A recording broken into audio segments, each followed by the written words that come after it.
an update to a book that some believe was suppressed by the US government because the secrets were just too deadly.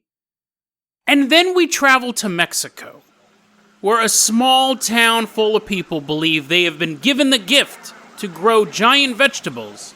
That gift was given to them by space aliens. Today on Dead Rabbit Radio.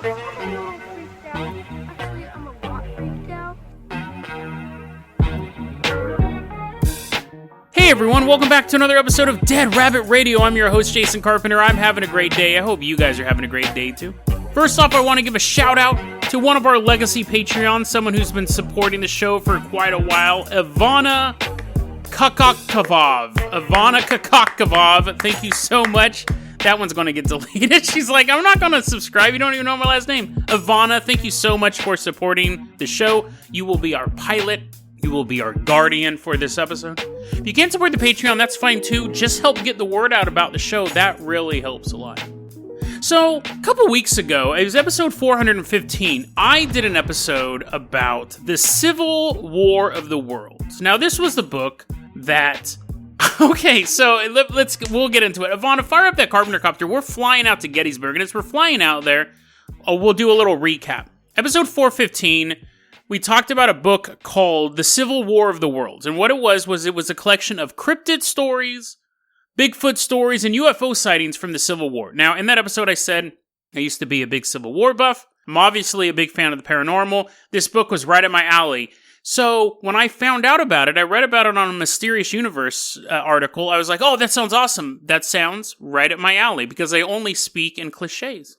So, I began looking for the book. The book doesn't exist. There was only one other real mention of the book, and that was on a website called Doug Dobbs, which was a Civil War website. When I typed in Civil War of the Worlds, it took me directly to a book review written about this book. Now, the book was supposedly written by Edgar Riley, but never had a publication date. And I basically, what we went over, there was the cryptid known as the Crocodingo. It's a reptilian dog monster that was running around, that was eating the dead in a battlefield. So much dead to consume, so little time. That was an actual quote. Well, might as well be. Once we finish this story, there was photographs, old-timey photographs of UFOs blazing across the sky as Union soldiers looked up, or 3 unidentified objects flying over the ruins of some southern town. There was a photo of Chessie, the sea monster in the Chesapeake Bay, and oddly enough, there was a drawing of like one of those, you know how old-timey people used to just sit with their sketchbook and draw? Well, people do that now. You don't have to be a time traveler to draw, but like sketching stuff. There was a bunch of dead people scattered around a crop circle. Very, very intriguing stuff, and I remember I was really interested in this thing. But I couldn't find the book, and I couldn't find the author, and I basically had 2 conclusions at the end of the episode. One of them was that this book was written a while ago, it was self-published, and just became a piece of lost media. There was a review of the book on Doug Dobbs' website, Civil War website. It was a book review with these photos, and I'm like, okay, so the book must have existed at some point, right? So, the episode ended like many of my episodes do, where it's called Hedging Your Bets. Again, it's all cliches today, where I said, it's possible that the book was written, it was self-published, maybe there was 1,000 copies put out before the days of Amazon, and it just disappeared into the ether. Or, and then my voice gets really like, I do that long pause thing that I do at the end of my episodes as I get more and more serious. And I'm like, maybe the secrets in this book are so explosive that the government covered up all existence of it. The only thing that's left is a reference on Mysterious Universe and a book review on Doug Dobbs. DeadRabbitRadio@gmail.com is my email address. There's a third option. There is a third option that I really didn't think of. I might have mentioned it. I don't think I did. Now, this episode, a lot of you guys really liked it. I really liked it. I really like most of my episodes because I think this is a good show. I'm sorry. I don't want to be egotistical, but if I didn't make this show, I would have listened to this show. I really like this show. But anyways, I was getting feedback. People are like, they like the show. But there was one YouTube user in particular. I have a hard time pronouncing this name, but Taysu8 had some concerns about the story, which is totally fine. I am not an expert by any means, and I don't ever think I really claim to be. And Tae-Soo-8, basically, in a roundabout way, we were talking. When I typed in Civil War of the Worlds, it took me directly to a page on Doug Dobbs' site talking about Civil War of the Worlds. Tae-Soo-8 started looking around the site more and found the front page, which wasn't hidden, okay, to be fair, it wasn't hidden, found the front page and saw that this article was listed under the humor section. So we were talking back and forth, me and Tae-Soo-8, and I go, that's interesting. That definitely makes me a little more suspicious about this. But what can we do? What can we do? I actually emailed the author of the Mysterious Universe article, through Twitter, actually, direct DM'd. What do you kids call it? And I didn't get a response, and Tae-Soo-8, I believe, is trying to contact him as well, just for more information. But this is a daily... this isn't an excuse. This isn't an excuse for what's about to happen, but it's a daily show. And it's a solo daily show. So a lot of times, I do the amount of research that I can do. I mean, you're like, Jason, you could have clicked the home button, right? You could have at least seen the humor tag. Yeah, I could have, but still, it's a daily show. I have deadlines. But even if I saw it was under humor, I don't necessarily think that would make me think what I'm about to tell you. I would have just thought that Doug Dobbs thought this was a humorous book. It didn't necessarily mean anything else. Fast forward to about 2 or 3 days ago. I'm sitting at home, and I get a Facebook message from a affable young man known as Charles Dawson. And he's like, hey dude, you did an episode about the Civil War of the Worlds recently? And I'm thinking, okay, this is interesting because, one, someone's talking to me. Yay, I have a friend, yay! And two, whatever else comes out of this dude's mouth is going to be very, very interesting. Because I just had a feeling, right? I had a feeling what was coming.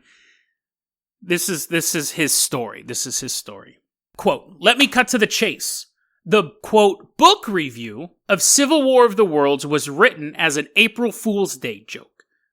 The book does not exist, and everything in that review was an invention, right down to the doctored photos. Now, before you guys get mad, this is hilarious for me. And Charles, thank you so much for reaching out to me. I appreciate this. Because sometimes an ending to a story like this is the right ending. I will take a definitive ending over, well, even this isn't the sci-fi crazy, super conspiratorial ending that I had postulated in my episode. What happened was back in 2003, 17 years ago, Charles Dawson, a paranormal researcher, he's really into the paranormal, he's really into the Civil War. He was writing for a History Channel website called the Civil War Experience at the time. Friend of Doug Dobbs, who has this own Civil War website. Seems like a really cool dude. We were chatting last night. He's a screenwriter. He's in movie production. But we were talking last night, and he goes, here's what happened. Back in 2003, I had written this up. And he goes, to be honest, I don't remember where I was going to submit it to. But Doug Dobbs was like, oh, that would be perfect. We'll publish that on April Fool's Day. Now, the doctored photo, and he did. He took a sketch drawing and drew like a crop circle into it. And it was so funny because in my episode, I was like, that lake monster photo looks totally fake. And he's like, what? I thought I did a pretty good job on that. The UFO photos were convincing. That was another thing. As I was talking to Tae-Soo-8, because again, I had already done the episode. I could have done all this ahead of time, but again, daily show. I did a reverse Google search on the photos, and I noticed that 2 of them were fake. The photo of all the Union troops standing at like the pontoon bridge, I found the original of that. And then I think it was the photo, the Chesapeake Bay photo, the one with the monster. I found out that that was fake as well. So then at that point, I was like, okay, something's fake here. But I should have addressed that earlier, but I should have addressed that before I published the episode. But anyways, back in 2003, he writes this fake article. Now, if you are a Civil War buff, and if you're going to Doug Dobbs' website, you are a Civil War buff, right? You would recognize those photos. And be like, oh, that's funny. Yeah, I read that article the other day about the aliens and the UFOs and the Croco Dingo. But fast forward to the year 2016, Mysterious Universe runs a article on it. And then fast forward to 2020, I read an article of Mysterious Universe. Now, because I am skeptical by nature. I shouldn't say by nature, because it's only been a couple years that I've been more skeptical, probably since like 2012, 2014, 2016, somewhere around there. I thought, whoa, this is really interesting. First I go, this is really interesting. I want to find out more about this book. And then I found the book didn't exist. And then I started finding the author doesn't exist and all of these things. And that kind of set off my spidey senses that something was off. But I would not have thought it was an April Fool's joke, honestly. And Charles Dawson, he was like, I feel kind of bad about this, because he's a paranormal researcher. He loves looking into this stuff. Now, I do not feel insulted in any way, shape, or form. And you're like, Jason, you should feel insulted, because I remember that episode, and you were dead set that this might be Here's the thing. I didn't know why the book didn't exist, and to be fair, I did hedge my bets. And every so often I throw my conspiratorial cap and spin it around 5 times before I do my ending. I like to have kind of a neat, tied-up ending. But I'm not mad at Charles Dawson. In fact, I'm super grateful that he reached out to me and let me know this so I could put a feather in this cap. The cliches are really coming out. Is that even a thing? Put a feather in a cap? Does that mean to end a story? I love this ending, actually. And I want to say thank you again to Tae-Soo-8 for also kind of, because he was also running around trying to figure some stuff out. So I appreciate that. I love the end to this story because I met a new paranormal researcher, met a fellow fan of both the Civil War and ghosts. And it's funny to think that a joke that him and Doug Dobbs pulled 17 years ago got aired on my show. And then he heard the episode. I think Doug Dobbs heard the episode first because I think Tae-Soo-8 had contacted Doug Dobbs, or maybe I did. I don't know. Again, Daily Show time flies by, but then Doug Dobbs contacted him. I think it's hilarious, honestly. I hope that doesn't ruin the story for anybody.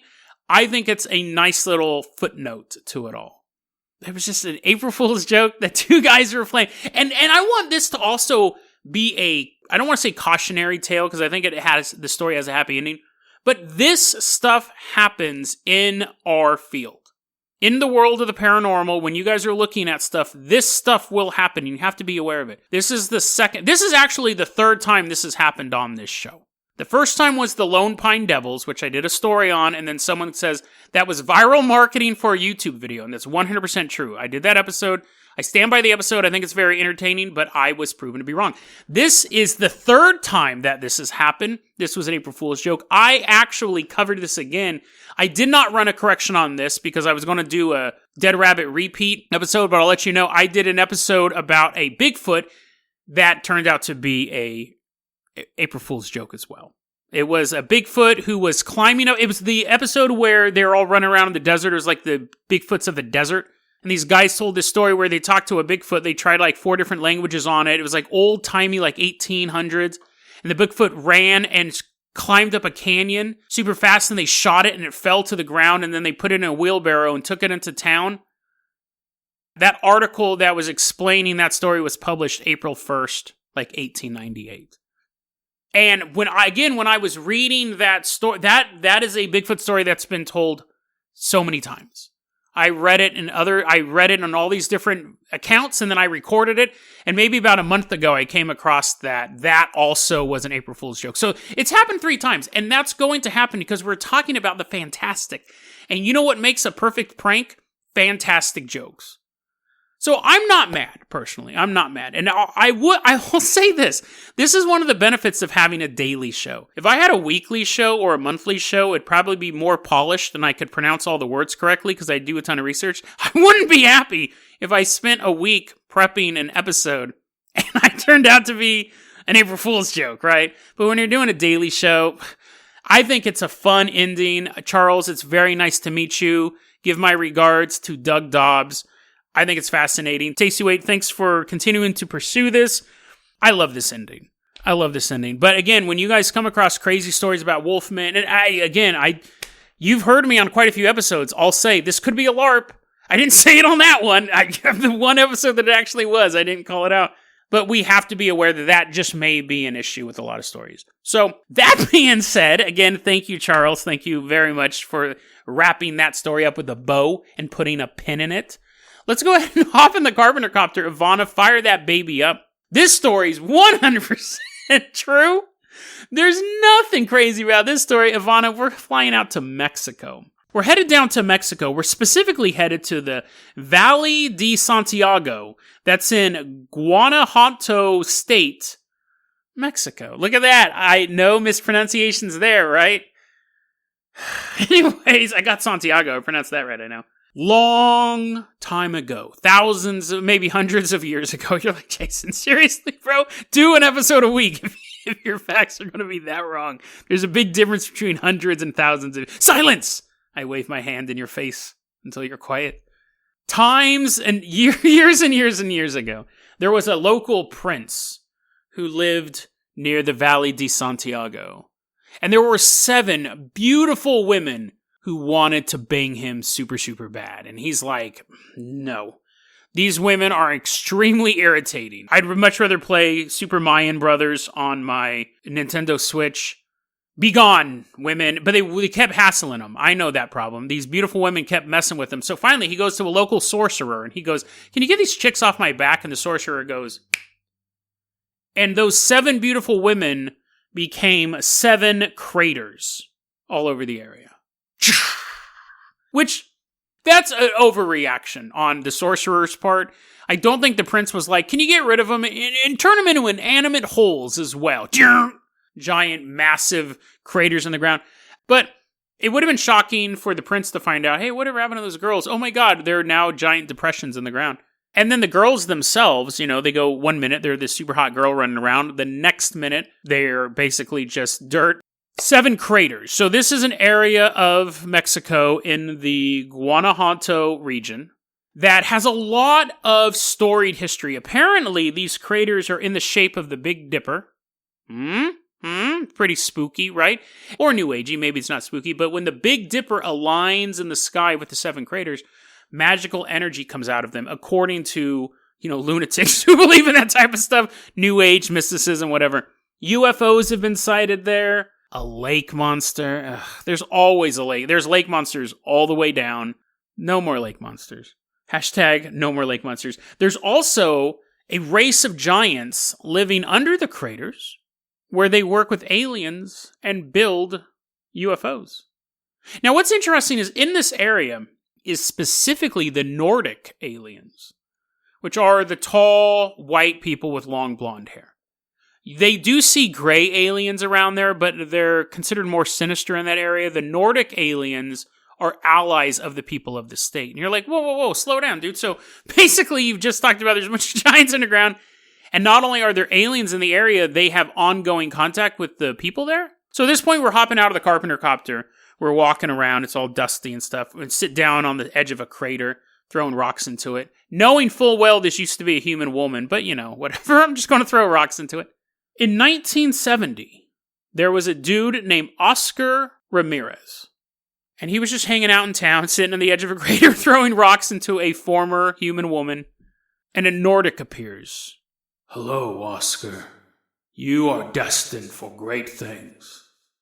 Really? He says with a glimmer in his eye. Yes, the Nordic says, without even looking at him, because that glimmer is kind of creepy. You are going to grow the biggest cabbage ever.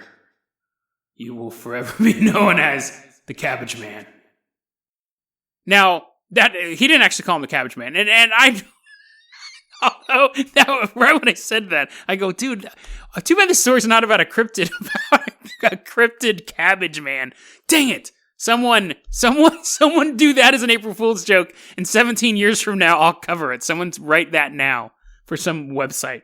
The Nordics give Oscar a gift, a technique, would probably be a better way to put it, on how to cure world hunger.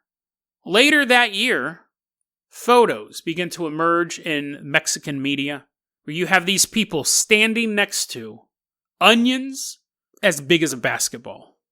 Don't dribble them, because then they'll get all dirty. Beets the size of a shoebox. You're like, what? Okay, hold on. I'm reading these size comparisons from an article. I'm not looking at these photos myself and going, that looks like probably a size 11 shoebox. That is weird. Why is the onion the size of a basketball and a beet is the size of a shoebox? I don't know. But then you could call it a beat box. What? And then Heads of lettuce, 1 meter tall. So what's that, like a foot? Foot and a half? That's pretty big. And you know what a Swiss chard is? I didn't know. I had to look it up. I thought it was a giant piece of cheese that Ratatouille's running around with. No, a Swiss chard is this type of plant. It's like a leaf, like a salad thing. You're like, Jason, you did not look up what a Swiss chard was. I looked up a photo of a Swiss chard, okay? It's a daily podcast. I don't have time to look up the nutritional value of some green thing. Anyways, they could grow a Swiss chard that's 6 feet long. So just imagine a giant green edible leaf that's 6 feet long that they claimed could feed a family for a week. Which, I mean, probably, but you'd get bored, like, by Tuesday, right? Like, how much of a giant Swiss chard could you eat? Unless it actually was Swiss cheese, and then it'd be pretty yummy. Cabbages weighing 40, and the cabbage man doing the cabbage patch over his, he has this crop, I'm doing the cabbage patch right now. Cabbages weighing 43 kilograms. So this article was obviously not written in the United States.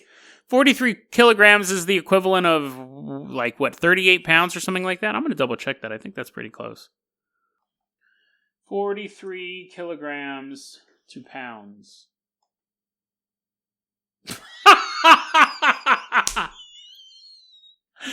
Okay, I was close, but it was double digits. 43 kilogram cabbage is actually 94 pounds of cabbage in real measurement. So anyways, these photos are popping up all over Mexico, and people are like, what in the world? This little valley down by the... Now, the Seven Craters area, like I said, had a reputation of being mystical.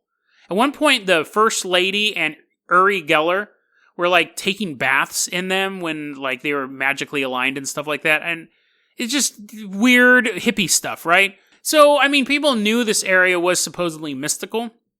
But when these pictures of these giant vegetables start coming in, people immediately go, that's fake, right? Those have to be photoshopped. And this was before the word Photoshop was even a thing. The word Photoshop was invented because of this. Someone goes, what? Did they make these photos in some kind of shop? So what happened was the state officials, Guanajuato, say, this has to be fake. We got to figure out. So they go out there and they go to Valle de Santiago and they go, hey, what's up with these fake photos you're sending us? And they go, oh, no, those photos aren't fake. Oscar's like, those photos are totally real. Look it. You parked your car on one of our cabbages right now. And they're like, whoa, the car is on top of this giant cabbage. Totally real. Here, come into my house. It's built out of nothing but Swiss chard. It's this giant house.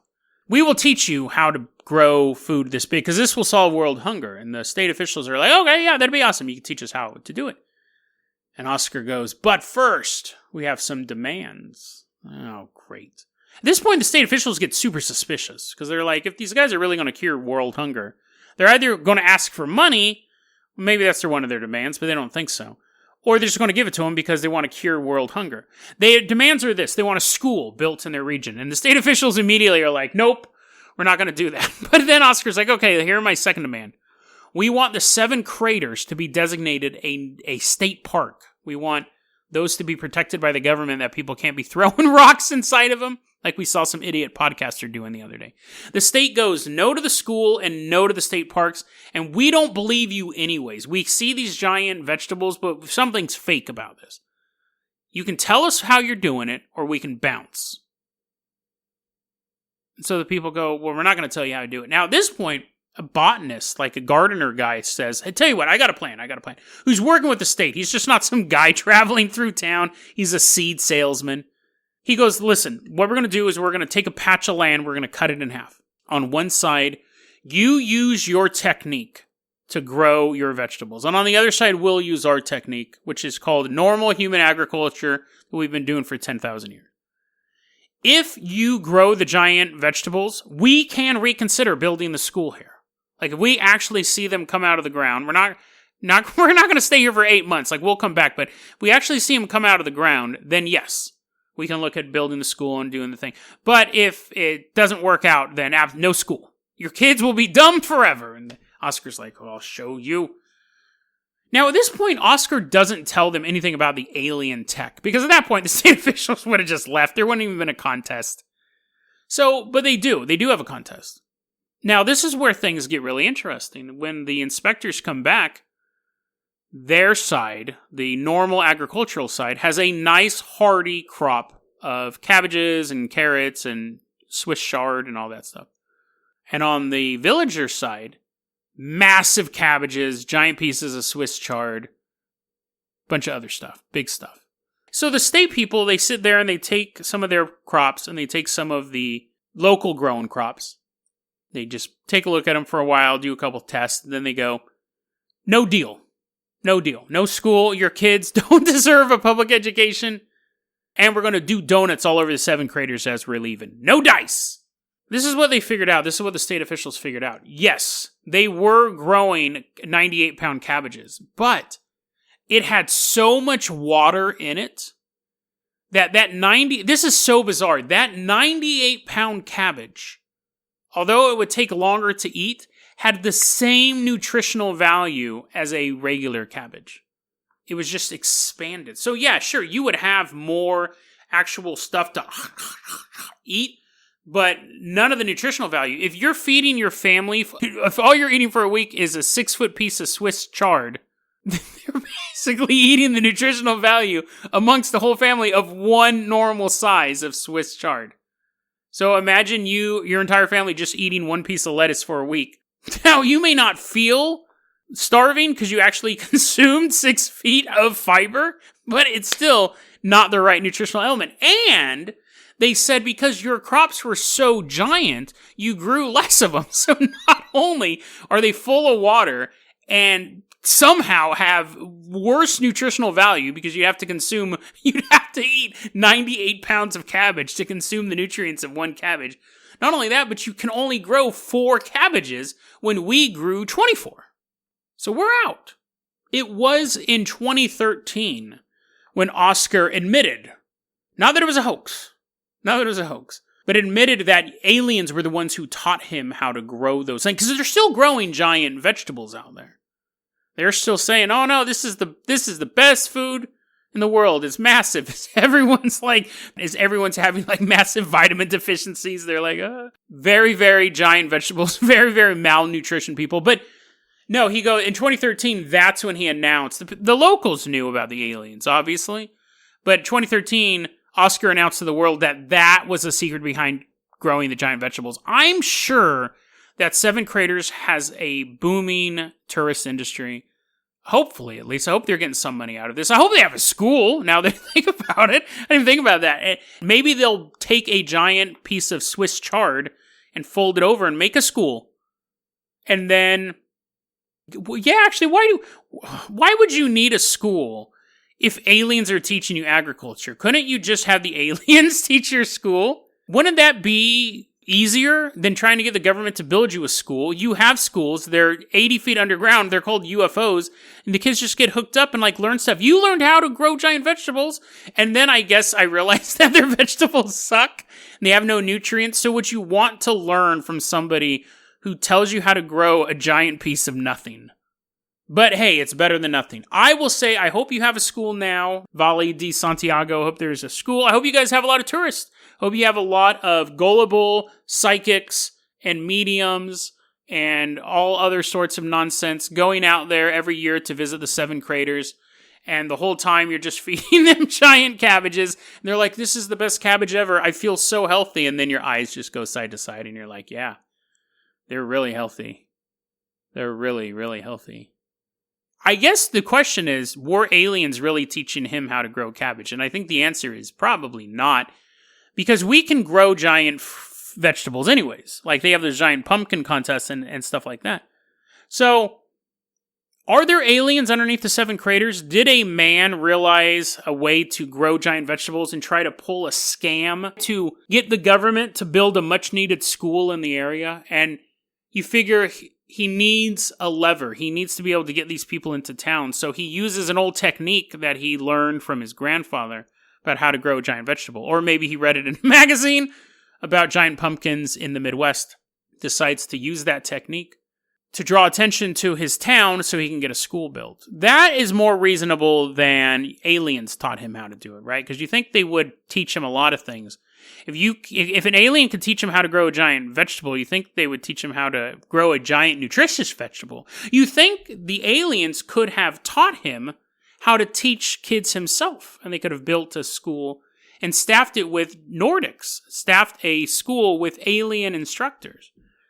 But again, I think it was mostly a matter of a man seeing a need in his community, a little bit of education, seeing a natural wonder near their town getting trampled by tourists, and thinking, we need help.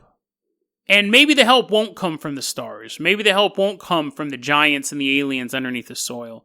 Maybe the help will come from our own ingenuity. Maybe we can get people to come out here to pay attention, to take a look around and realize that that natural wonder needs to be protected. And our next generation of children needs to be taught. And if that takes a prank or a gimmick or an April Fool's joke to get the stuff done that really needs to get done, then you do it. Because sometimes it's okay to pull a fast one over on someone else if it ends in a school being built and a natural wonder being preserved. It's very, very specific. That's the only time that you're allowed to try to trick a government. DeadRabbitRadio@gmail.com is going to be our email address. You can also hit us up at Facebook.com/DeadRabbitRadio. Twitter is @DeadRabbitRadio. Dead Rabbit Radio is the daily paranormal, conspiracy, and true crime podcast. You don't have to listen to it every day, but I'm glad you listened to it today. Have a great one, guys. I love you guys. Be safe. Have a great one.